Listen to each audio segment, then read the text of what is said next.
Nasa akong sundo. Mamaya pa. Doon lang muna kalaro. Saan? Hindi ko lang mag-fight out to, makakuha namin yung oras na. Oo, pati ka pala, dami na, no? Dami. Kawawa naman. Ano yun? Yan yung tao.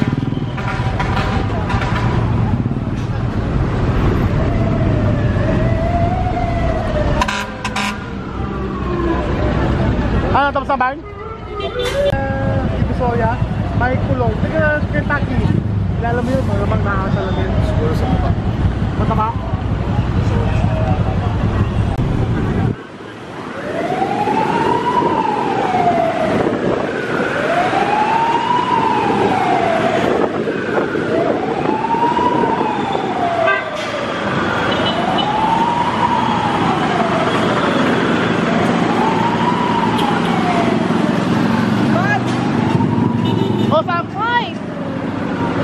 Finally home! And may kuliti pa rin ako. Pero maliit na siya. Hindi na siya ganun kasakit. Pero malaki pa rin yung ano niya. Para ako may muta. Oh. So anyway, hindi ako nag-vlog ng ilang 2 days? 1 day. 1 day lang yata. Dahil sa sobrang pagod ko sa event dun sa Mega Mall. Ayan, naglalaro na naman siya. Sibaw. Ayan. So, wala kaming, hindi kami siguro aalis today. Oh. Lalagyan niya ng wig yung papa niya. So, hindi kami aalis today. Siguro dito lang kami. And, ano pa ba? Yun lang. Wala kaming ano ngayon. Kakatapos lang ng ano, ng alay sa ano ba tawag doon? Alay talaga, di ba? Alay sa mga patay. Kumbaga tayo sa Katoliko, nag-aalay tayo sa November, sa mga araw ng patay. In Chinese, nag-aalay sila on August. August kasi ang tinatawag nila sa Chinese is Ghost Month. So, nandun na yung parang mahina negosyo at wala masyadong sales, bawal lang, ay mga kasabihan sa Chinese bawal mag-swimming, bawal mag-ingay, or kunwari magpa-party kayo, tapos pa-party kayo, di maingay, tendency mabubulabog yung mga ancestor natin at pupunta doon sa party. And then, pagpunta doon sa party at wala silang upuan, parang magagalit sila. Kasi, feeling nila, invited sila doon sa party. So, just in case, kunwari, magpapaparty kayo, dapat meron silang sariling table. May pagkain sila. Tapos, may sariling upuan. Basta ganun. Kung nakikita nyo sa mga Chinese, may mga insenso, may prutas, yan. So, yun yung mga kasabihan nila.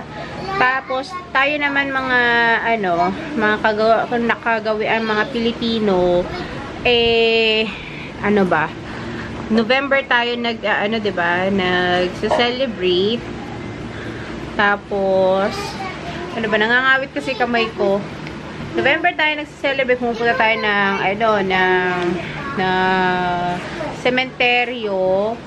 Tapos, parang doon tayo nag-aalay din yung mga Pilipino. Kasi parang nakagawian na nga.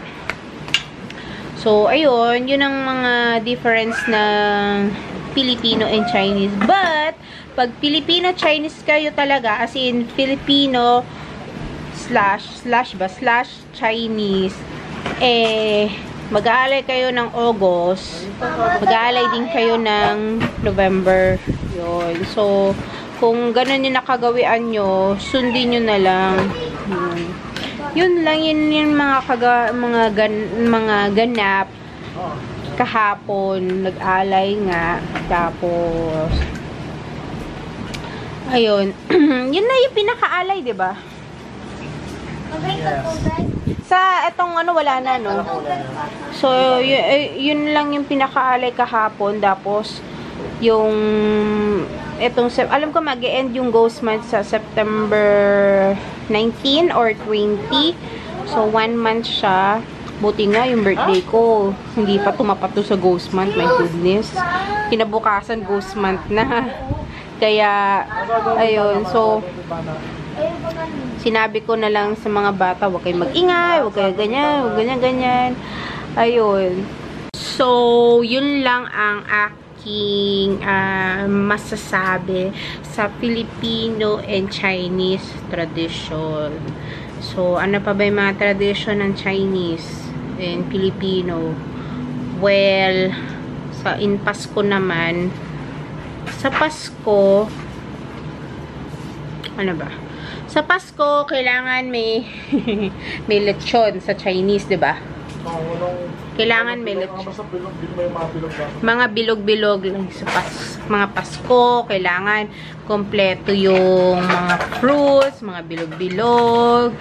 Tapos, meron pang ginagawa na para maganda ang year mo, maglalagay sila ng coins sa bigas, yan. As ano pa? Ay! Yan na naman siya!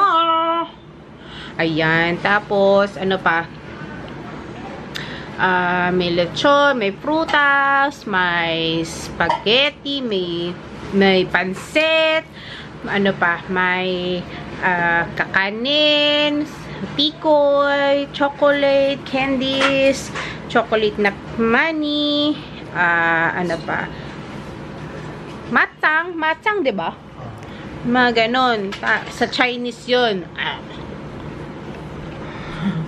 Sa Chinese 'yun. Tapos sa Pilipino, ganon din, halos nagiging nakukuha, na-adapt na rin ng Pilipino ang Chinese culture. Nandun na yung naghahanda na rin sila ng frutas, hindi nila makumpleto, pero kailangan something mga bilog-bilog. Tapos naghahanda sila ng pansit para long life. Tapos nagpapasaboy ng pera. Tapos nag-open, binubuksan lahat yung cabinet, pintuan. Tapos, ayun. Halos same na rin sila, pero sa Chinese kasi talagang marami maghanda. Sa Filipino, kung budgeted ka, yun lang yung mga kaya mong, at least maraos mo yung Christmas and New Year. Yan. Ano pa? Wait lang. So, ayun yung mga, Filipino-Chinese culture. Tama ba? Culture? Yun. Mga nila. Napansin ko pa pala. Pag Chinese ka, ang ulam mo, mga 5 ang ulam na dapat ihain. But sa Pilipino, 1-2 lang, 'di ba? 1-2 lang ang ulam ng Pilipino. Yun. Tapos, bakit nga ba sa Chinese ganun? Basta yun, sinusunod nila. And then, ano pa? Ayun. Kapag may mga birthday naman, ang mga Pilipino, okay na yung kain na sa labas, yung regalo, but yung Chinese nagbibigay ng ampaw, lalo na kapag first birthday, 7th birthday, 21 birthday sa lalaki, sa babae, 7 first birthday 7, at saka debut. Tama ba? 18 pala. So, pinaghahandaan talaga yan sa Chinese talaga. So, ayun. Tapos, kapag kinasal na, ayun, maraming invited lahat ng halos parehas lang din. Tapos, yun nga lang, sa kasal ng Chinese, may mga sinusunod na nakagawian na rin. Katulad nila Shamsi Sup-Sup. Yun, pumasok si Shamsi Sup-Sup sa loob, sa pinaka, hotel na nakatalikod siya. Pumapasok, no? Engagement nila yun. So, pumasok si Shamsi Sup na inaalalayan siya na dapat naglalakad siyang patalikod. Bakit? Parang hindi mo na pwedeng bawal sila makita ng future husband niya. Pero pagdating doon sa stage, okay na, ganun. Basta panoorin niyo yung video ni Shamsi Sup na baba ka, mahulog ka dyan, Harper. Ganun yung tradition talaga ng Chinese. Tapos, yun ang, kung gusto niyo makita yung tradition talaga, yun, panoorin niyo. O kaya type niyo sa YouTube na traditional Chinese engagement. Yun. Yung iba naman, hindi na nila nasusunod kasi yung iba, hindi na pure Buddhism, no? Iba na yung ano nila, hindi na nila pure Buddhism, iba na yung religion nila. Kain tayo nga pala. Ayan, ulam namin is tinola. Tapos nilagyan ko ng bawang yung akin. Tapos sweet and sour fish. Kain tayo! So guys, mag-unboxing na lang ako dahil wala ako masyadong ganap. At ito, mag-unboxing ako nung nabili ko at yung iba bigay sa event. So, ang una kong i-unboxing is yung kusina.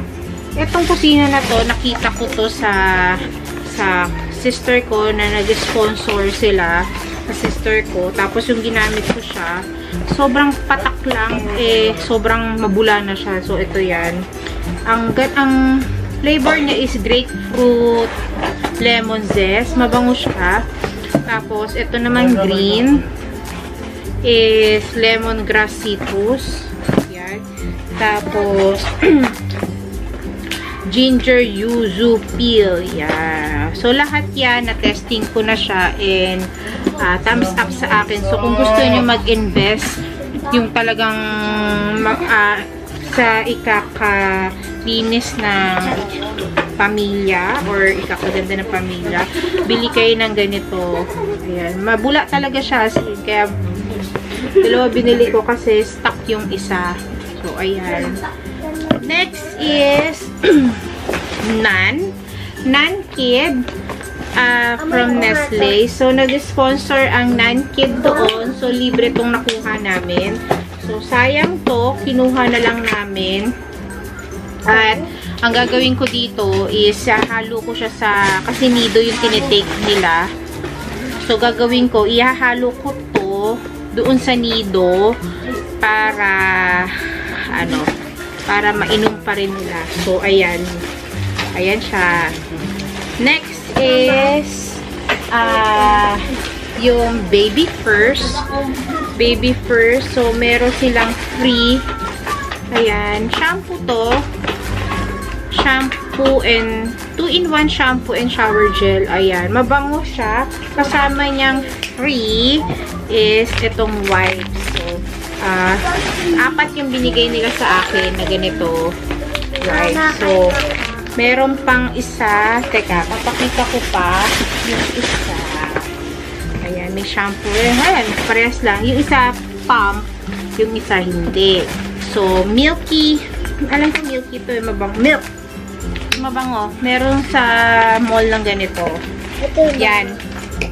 Shampoo rin siya. Tapos, next, ito talaga, binili ko baby bath wash. Kasi si Von at saka si Benice, meron silang sensitive skin sila. So, hindi sila pwede yung mga sabon na very harmful sa kanila. Yung masyadong mataas yung content ng ano nila. Basta yung pH yata ang tawag doon. Kaya bumili ako ng ganito kasi para mild lang sa ano nila, sa katawan. So, ito. Sa Baby First din to. Next is itong shampoo rin. Flavor niya is strawberry. Kaya Baby First din siya. Mabango siya. So, nag-sale kasi doon sa Baby First. So, bumili ako para stock lang sa kanila. Kasi si Venice, medyo sensitive din yung hair niya.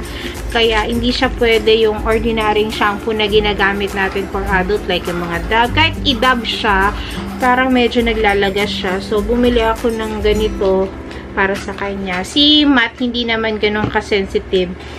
Next is, meron pa dito, ito, sa Baby First din ito. Itong mga, ano na yun? Baby First, yung mga toothbrush, ayan, mga toothbrush. So, ito talaga libre ito sa Baby First. Wala na? Libre ito sa Baby First. So, ayun na. Ayan, meron pa pala dito. So, dahil sa malalaki na yung anak ko, kinuha ko na lang siya. Okay pa pala to, 2 to 4 pala. So, yung iba kasi is 12 to 24 months. Okay pa pala. So, ayan, libre. So, hindi na ako bibili ng toothbrush sa kanila. So, ang bibiling ko na lang yung kay Matt. Kasi si Matt medyo malaki na siya. So, kaya, thank you, Baby First. Next is Baby First baby powder. Ayan. So, ito, bumili ako kasi para sa kapag pinapawisan yung mga bata. Ayan, mahilig kasi ako yung hindi naman totally lagi na nagpa-powder sila, pero ayoko kasi yung parang sticky, tapos yung pag binikit mo sa katawan mo parang so gusto ko sila medyo ayan siya. May kasama siyang sponge, tapos tatanggalin mo to, tapos i-ano mo siya, tapos gaganon mo. Parang sa mga adult, i-gaganon mo. Pero siya, pang baby, i-ano mo siya. So, okay to, kasi pag naubos siya, pwede nyo siyang refillan. So, okay to, yan. Okay, yan. So, next is, no, hindi pa. Next is, ito, Baby First na wipes din. Libre din siyang nakuha ko sa dito. Ayan, nakuha ko siyang libre. So, ayan. Thank you so much, Baby First. Ayan. In-stock ko lang to kasi pag magta-travel, maganda siyang dalhin kasi lalo na kapag kumakain sa kotse, kumakain sa mga restaurant, sa mga fast food, tapos wala kang tissue or wipes. Ito maganda sa mga wipes. So, pag bibili kayo ng mga wipes, tignan nyo na walang parabens. Kasi yung paraben is very harmful sa atin. Meron siyang chemical na hindi maganda. So, sabi dito is it's paraben free. Ayan. So, lagi kayo mag-check sa wipes kung merong paraben. Kung may paraben, wag na kayong bumili. Ayan. So, next is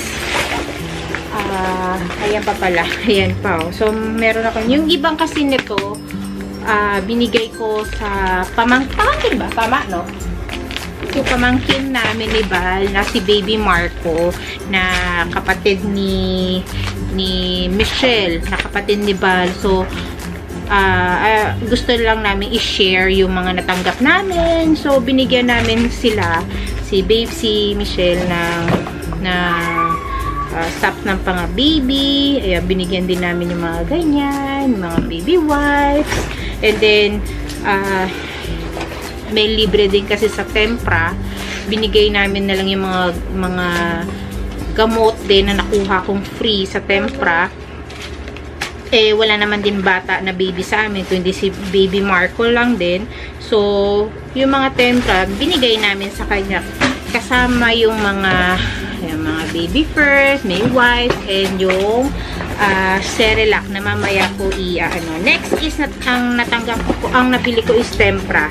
Very, very important tong Tempra para sa mga kids. Kasi, hindi natin masabi kung kailan sila lalagatin. So, huwag naman sana. So, kailangan handa tayo. Kaya, bumili talaga ako ng Tempra, which is 250 mg na siya. Kasi, medyo malaki na sila Bon at saka si Matt. Si Venice kasi is 120 mg pa rin siya. So, ito siya, binili ko. Dalawa actually binili ko niya kasi sakto naman na nilagnat si Bon. So, nagamit na namin yung isa.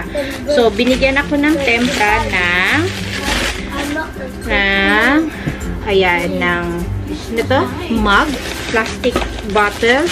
Tapos, ito rin, pink. And then, payong. And, ito, lunchbox. Actually, tatlo yata meron akong ganito. Tatlo, apat. Meron akong ganito, lunchbox. So, very okay to kasi, ayan, meron na siyang spoon. May fork na siya. And then, ayan. Okay naman siya. Hindi ako nahihiya na so may tatak siya or what, tsaka or what. Hindi. Ang habol ko is yung lagayan na ma-okay siya at kung okay siya sa mga bata. Basta ganun. Alam nyo na yung mga mommy. And then, may bago ang tempra is yung Ambroxol. Ambroxol HCI or tempra cough pang ubo. So, yan yung bago nila. Sakto naman si Bon na nagkaroon ng allergy, yung ubo. Ito yung pinainom ko. Okay siya. Next is, bumili rin ako ng tempra. Ayan, tempra for adults. Kasi, mabuti na may stock tayo. Kasi, hindi naman natin nasasabi kung kailan tayo aatake ng lagnat, sakit ng ulo, lahat-lahat. So, kailangan meron kang gamot na ganito. Next is, libre ng tempra rin is yung thermometer. Ayan. Dalawa yung nakuha akong ganito. Binigay ko doon nga sa pamangkin namin na si Baby Marco kila Michelle. Ayan. Michelle din kasi yung pangalan. So, binigay namin tong isa kasi meron pa naman kasi kaming ibang ginagamit. So, ayan, binigay namin siya kanya. Ayan, kasama siya sa, tempra na libre. Next is, carry home. Ayan, nakuha namin to. Actually, may mga libre. Opo, wait lang ha. Merong mga libre siyang maliliit. So, ayan. Actually, marami yan. Tapos, masarap siya. Instead of candy yung ibigay nyo sa mga bata, ito yung ibigay nyo kasi meron siyang goat milk probiotic, high in calcium. So, may mga vitamins na siya. Para siyang Flintstone. Yung mga binibili sa States. So, okay siya. Natikman ko siya is okay siya talaga. So, meron silang I think tatlo yung flavor nila. Ayun na yung milk sweeties. Ayan. Next is ito assorted pala. Tapos, ito yogurt. Tapos, ito is chocolate. So, hindi ko muna papakain sa kanila to. Yung mga maliliit muna ipapakain ko sa kanila. So, kapag magta-travel kami, yun na lang siguro iaano ko sa kanila. So, next is yung Xylogel. Ayan, Xylogel. Ewan ko nakikita nyo, Xylogel. Ayan. Xylogel is for titining. Pag nagtitit na, lumalabas na yung tit ng baby. Ayan yung pinapahid para hindi masakit sa bata or... Oo, yan. Yan din, binigay ko rin namin sa pamangkin namin, kay Baby Marco. Ayan. So, marami akong ganito. Ayan. So, yung nabigay ko sa kanila is 3 or 4 yata. So, sakto lang din yung bigay namin sa kanya. Next is, ayan, sa tempra, may libreng ballpen, ganyan. And then, saan yung isa? Kinuha nyo na naman. Yung Cerelac. Nasaan yung Cerelac? Nasaan yung Cerelac? Actually, yung Cerelac na yon may libre din siyang payong, may bowl. Tapos yung Cerelac Puff, nasaan na yun? So, next is yung Nutri-Puff ng Cerelac. So, ayan. So, 4 yan. 4 yan Actually, dalawa yung flavor nila yata. Is banana strawberry and strawberry, I think. Basta ganun. Tapos, ano ba yung isa? Banana, di ba? Andun na yung isa eh. Ayan o. Kinain na nila. So, apat to. Binigay ko yung isa sa... Banana orange. Banana orange yung isa. So, ito, banana strawberry. Binigay ko yung isa sa pamangkin namin, kay Baby Marco. And then, binigay ko rin yung bowl. Tapos, yung sakto naman na ilang months na siya? I think 4 to 5 months na siya. Oo. So, okay na rin na kumakain siya nito. At tinikman namin, masarap siya. Kasi, kahit yung adult kumakain nito, okay, masarap siya talaga. Para siyang, cereal na, ang lasa niya is, pag titignan mo siya, para siyang cereal. Pero, pag kinain mo, relax siya. Kaya siya, ganito siya kaliit. Ayan o. Maliit lang talaga siya. Para siyang, pang biscuit ng mga bata. So, bumili na rin ako niya at binigyan ako ng libre. Binigyan ako ng payong at saka ng bowl. So, binigay ko na lang din sa pamangkin namin. So, yun lang yung mga unboxing na free and mga nabili ko sa event ng Mega Mall. So, ayun. So, yun lang at ang favorite ko talaga, ang gustong-gusto ko talaga is ito. Kasi talagang sulit talaga. Meron silang Instagram. Actually, meron akong pinost sa Instagram. Ito, na talagang like na like ko siya. Yun. So, guys, nakapag-shower na ako. And, mag-end of the vlog na ako. Today, actually today, hindi ganun kaganda yung nangyari sa akin ngayon. At may mga negative vibes talaga sa paligid mo talaga. As in, talagang yung merong mga inggitera. Sa mga nakakakilala sa amin ni Val, meron talaga kaming kasama na sobrang inggitera. Tapos, parang in-influence niya yung mga taong paligid niya para maniwala sa story niya. So, actually, totoo lang, nakakaasar siya. Pero, dinadivert na lang namin ni Val kasi, at saka tatahimik na lang kami kasi, malalaman din ng tao na sino talaga yung nagsasabi ng totoo. So, ginagawa na lang namin, tahimik na lang. Sige, parang sige, go. Ano ka, pero magaling ang Diyos, may tamang oras ka, girl. Anyway, da-divert na lang namin yung mga negative na yan. And, mag-end of the vlog na tayo. Don't forget to subscribe, like, and thumbs up kung bago ka sa aming channel. Subscribe mo kami. Kung gusto mo, kung ayaw mo, wag mo kami i-subscribe. So, hindi naman namin kayo pinipilit. Pero kung like mo kami, at part of the family ka na namin, subscribe mo kami. So, end of the vlog. I'll see you in the next vlog. Wala, sumasaya.